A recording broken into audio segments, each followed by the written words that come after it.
I just asked Ryan about Mike Smith. We were watching him in practice, and he's just grinding and battling and flopping around in there and chirping at guys. He just seems like he's in mid sort of playoff intensity form. Is that standard? What do you think about that?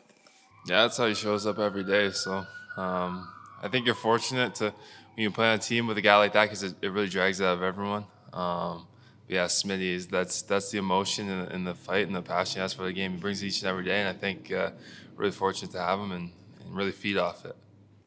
What would you say about the leadership group so far and the sense of urgency, just sort of getting down to business and doing things the right way right from the start this season, and maybe what you guys have learned as a group along those lines? Yeah, there's a sense of urgency since we showed up here. Even with the skates before camp, I think we all came in here and we all have a goal in mind, and as a team, we want to drive the work and compete each and every day. And I think the best teams around the league, you look at their leaders and the way that they show up and compete to games. I'm sure they bring it the same way in practices, and I think that's been an emphasis that we've had even since before camp started, and needs to continue throughout all 82 games because it's easy to do that at the beginning, but to maintain it through a full season, that's the hard part. Darnell, how do you build on the year you had last year? And you took your game to a new level, and obviously you got a contract. And now, how do you kind of build on that? And because that's the expectation is now that you set the bar that high. Yeah, I mean it was a good year, but for me, like I wasn't content with it at all. Obviously, it's good to take strides, but for myself, I believe there's a lot more still to give and a lot more to build in my game. To do it 1 year is good, but you got to do it year after year after year. That's what makes players great in this league, and that's what I'm trying to be, and that's the focus that I've brought to myself. And like I said, last year was great, but I know there's an amount of work that it takes to maintain that level of play and get to another notch above it, and that's what I'm willing to do each and every day. Do you find yourself the focus of opposition now now that everyone knows who you are, everyone knows that you can do, and does that make it a little tougher to kind of keep going because people know what you're capable of doing now? I think it just, for me, it just reestablishes how much work it takes, and each and every day you have to evolve your game. You can't stay stagnant and come in and be the same player each and every year. You have to build off things that have given you success in the past. You have to build off things that you get comfortable within your game, and at the same time, there's always areas to clean up. I think that's, as a player, to be able to go through your own film and watch it back and just see different areas that you can continue to clean up. Like, that's what makes me excited to show up each and every day, to know that there's still parts of my game that I want to get better, and there's parts that I know I can get to another level with. Hey, Darnell, how's it going? Good, yeah. Good. So you come in on the power play, and there's a philosophy I've heard on the power play that it doesn't really start until the team takes the first shot. So what's the balance for you back there? I want to take a shot and create some chaos. Oh, but wait a minute, I've got some outstanding passers on my team who want to work it around. How do you sort of balance those approaches? Yeah, I know, like, whenever I'm up there and have the opportunity to play up top on the power play, usually if they're giving it to me in a good spot, they want me to shoot. They're putting me in a position to capitalize on a good shooting opportunity. Like, they're okay with me shooting it. So I think to be a threat up there, every team that you play against, they're always going to want to take away the flanks because they know those are two of the most dangerous players in the NHL. So they want to take away the flanks. So if you have that threat from up top as well, it's kind of what opens up even more opportunity for them to make those great plays. I think Gully said at one point last year it was about a third you and 2/3 Tyson. I'm not sure what the plan is this year, but just even the wrinkle of he's right shot, he's left shot, is that an important mix to have for teams that are obviously trying to break down everything you guys do on the power play? Yeah, obviously when it comes to a power play, all those little details within a power play, when you're penalty killing, you have to take a note of them. So obviously, anytime the handedness of the guy taking the shots or running the point up top changes, you definitely do have to make adjustments. Darnell, Olympic year, are you aware that all eyeballs will be on you? I'm sure you want to play in the Olympics. Is that one more carrot for you?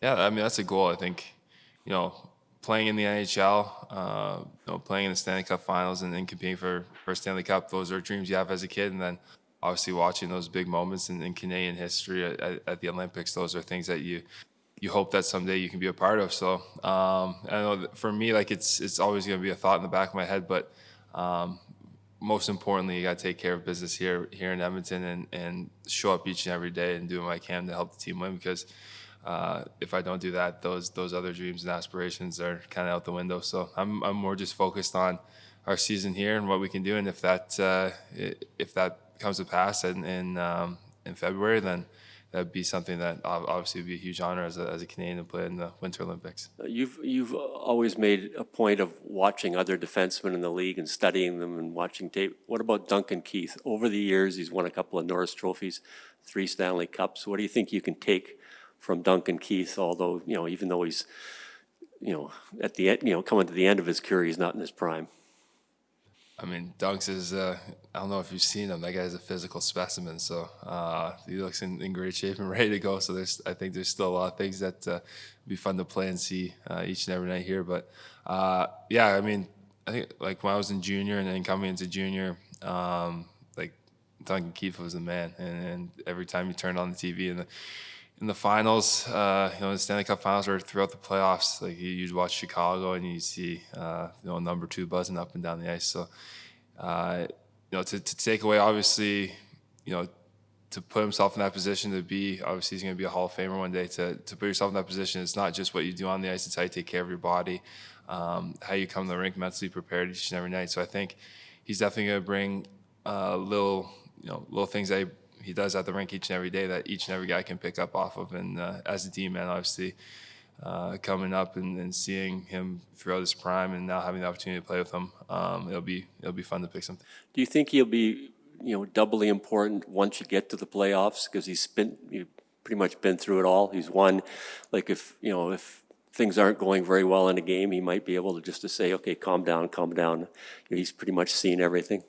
Yeah, I mean, he's seen it all. I think, along with that, I feel like the habits that he's going to bring within the regular season are kind of just going to flow with the team into the playoffs. I think, obviously the playoffs are a different animal in the sense that every game, like you get into situations where it's do or die and whatnot, but those habits and whatnot that carry teams throughout the playoffs, those are all established in the regular season. So I think, having those carrots of knowledge throughout the regular season is going to be big for us in playoff time. One last question about you playing the 62 minutes in the playoffs. Do you look back at that and says, how did I do that? Or is that just water off your back? Good lungs.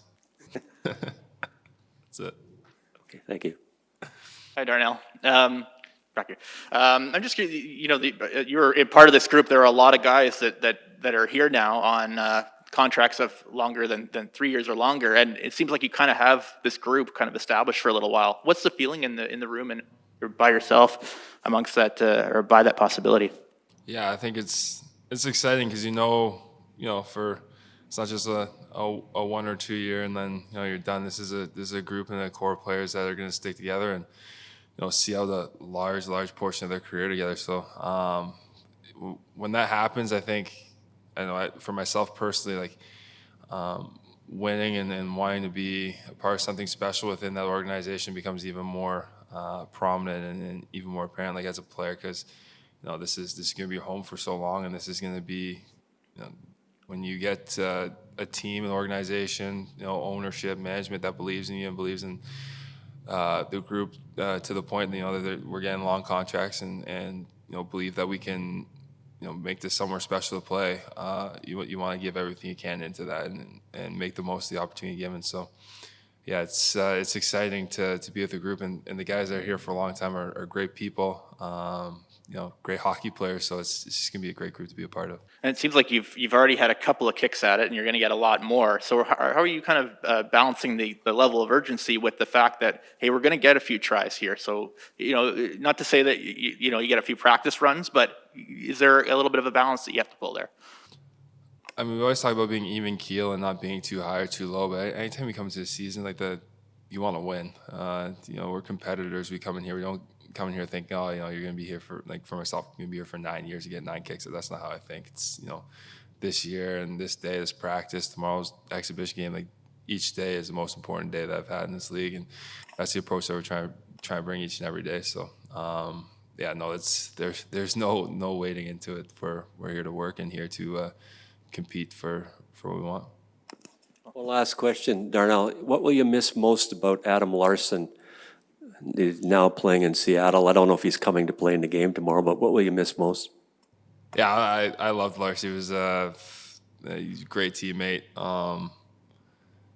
Yeah, he always had a good place to go for dinner. Always came in with a real good positive attitude. So yeah, he was a great guy to have around the locker room and like a friend I'll have for life. But once he puts on the other jersey, it's I'll forget about that while the game goes on. No problem.